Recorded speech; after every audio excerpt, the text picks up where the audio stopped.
दोस्तों नमस्कार। मैं राधेश्याम यादव और आप देख रहे हैं मेरा विद्रोही चैनल। मेरे विद्रोही चैनल पर आप सभी का बहुत बहुत बहुत स्वागत है। आप मेरे वीडियो को लाइक करें, मेरे चैनल को सब्सक्राइब करें और बेल आइकन दबाना न भूलें, जिससे जब भी नया वीडियो अपलोड करूं तो इसकी सूचना सबसे पहले आप तक पहुंचे। चलिए विचार क्या है और ये विचार कहाँ से आते हैं और हमारे विचार स्थायी क्यों नहीं रहते, इस संबंध में अगर आप अधिक जानना चाहते हैं तो यह वीडियो आपके लिए है। आप बिना स्किप किए इस वीडियो को देखते रहें। मित्रों, हमारा कोई भी विचार स्थायी क्यों नहीं होता? जरूर कभी न कभी आपके मन में भी यह सवाल उठता होगा। जो व्यक्ति आज हमारे लिए अच्छा है, समय के साथ वह बुरा क्यों हो जाता है? और जो व्यक्ति आज हमारे लिए बुरा है, समय के साथ वह अच्छा क्यों हो जाता है? अगर हम गहराई में उतरकर इस संबंध में विचार करें तो हम पाएंगे कि जिस समय हमने यह घोषणा किया था कि यह आदमी बहुत अच्छा है, उस समय भी हमने उसके बारे में बहुत कुछ जानने सोचने का प्रयास नहीं किया। हम उसके गहराई में नहीं उतरे और आज जब हम उसके विपरीत सोचते हैं तब भी हम उसके संबंध में गहराई में नहीं उतरते। वरना यह कैसे हो सकता है कि जो आदमी हमारे लिए बहुत अच्छा था वो हमारे लिए बहुत बुरा हो सकता है? हमारे सोचने में, हमारे घोषणा करने में कहीं ना कहीं चूक जरूर हुई है, जब भी हमारे विचार बदलते रहते हैं। और दूसरे अगर बात करें दूसरे विचारों की, कि ये विचार हमारे पास आते कहाँ हैं, तो मैं बता देना चाहता हूँ, स्पष्ट कर देना चाहता हूँ कि ये विचार हमारे अपने नहीं हैं। विचार मिलते हैं हमें समाज से, विचार मिलते हैं हमें देश से, विचार मिलते हैं हमें पुस्तकों से, विचार मिलते हैं हमारे अगल बगल के माहौल से, विचार बनते हैं सुने सुनाई बातों से। क्योंकि जो भी बाहर से आता है वह निरंतर परिवर्तनशील है। बाहरी दुनिया की हर चीज बदलती रहती है, उसी प्रकार हमारे विचार भी बदलते रहते हैं। अगर कोई विचार नहीं बदलता तो वह विचार है जो हम अपने भीतर प्रवेश करते हैं। जब हम अपने भीतर की यात्रा करते हैं, जो अनुभव करते हैं, जो हम अपनी सजगता के साथ अपने तीसरी आंख से देखते हैं, और उसके बाद जो हमारे विचार बनते हैं, वे विचार स्थायी होते हैं, उनमें स्थायित्व होता है।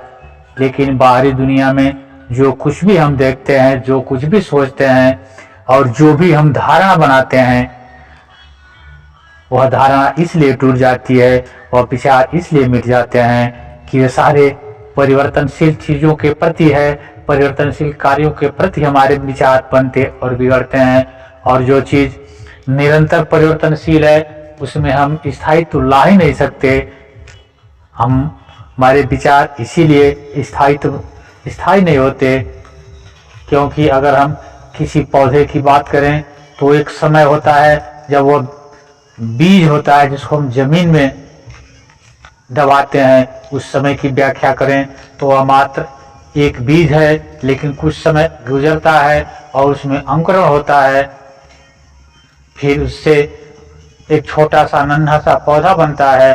अब जब वह पौधा बन गया तो बीज की जो हमने व्याख्या की थी वह व्याख्या गलत साबित हो जाती है, क्योंकि वह बीज के भीतर छिपी ऊर्जा निकल करके अब पौधे का रूप ले लिया है। इसलिए बीज की बात अब बेमानी हो गई, अब उसकी परिभाषा बदल गई। फिर जैसे समय बदलेगा वह नन्हा सा पौधा एक समय विशाल वृक्ष बनेगा, और जिस समय वह विशाल वृक्ष बनेगा उस समय उन नन्हे से पौधे की जो हमने व्याख्या की थी, नन्हे से पौधे के संबंध में हमने जो कुछ भी कहा था, उस नन्हे से पौधे को जिस तरीके से भी हमने परिभाषित किया था, अब वह वृक्ष बन गया तो वह परिभाषा गलत साबित हो गई।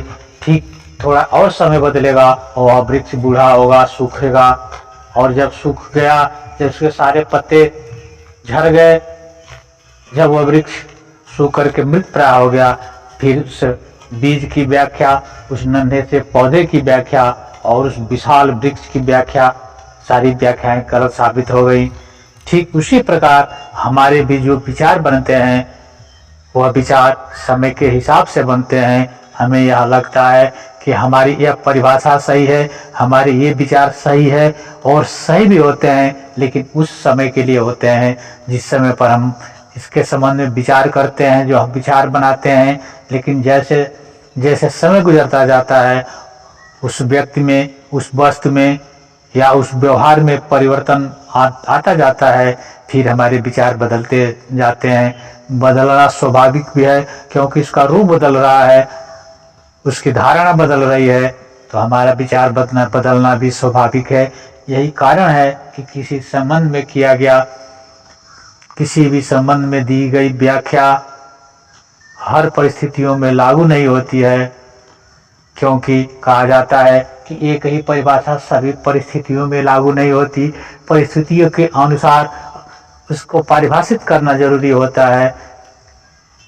अगर साधारण परिस्थितियों की हम बात करें, तो साधारण परिस्थितियों में किसी की हत्या करना अपराध है, उसके लिए सभी देशों में, सभी काल में दंड का प्रावधान है। लेकिन वही अगर हम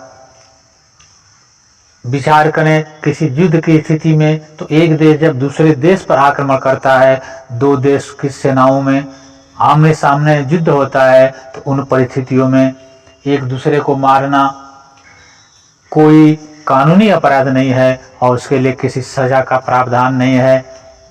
इस तरह से एक ही कार्य, एक हत्या करना, दोनों परिस्थितियों में हत्या की जा रही है, लेकिन साधारण परिस्थितियों में किसी की हत्या करना दंडनीय अपराध है, लेकिन युद्ध पीरियड में, लड़ाई की अवस्था में किसी की हत्या करना अपराध नहीं है। क्योंकि अगर एक आदमी आत्मरक्षा में दूसरे को नहीं मारेगा तो दूसरा उसे मार देगा, इसलिए इसकी परिभाषा बदल गई।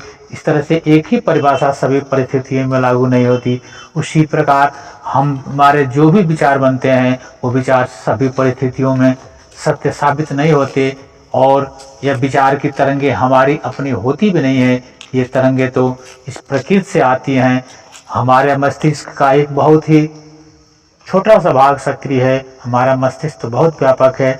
हमारे मस्तिष्क के कई हिस्से हैं। हम जिस तरह की सोचना शुरू करते हैं, जिस तरह की सोच लाते हैं, उस तरह की तरंगे इस ब्रह्मांड से हमारे पास आनी शुरू हो जाती है। फिर जैसे ही हमारे विचार बदलते हैं, वह हमारा मस्तिष्क जो एक उपकरण है, एक प्राकृतिक उपकरण है, फिर एक सेक्शन उसका बंद हो जाता है और दूसरा सेक्शन चालू हो जाता है। फिर हम उस तरह के विचार सोचते हैं, उस तरह की तरंगे हमारे मस्तिष्क में आने लगती है।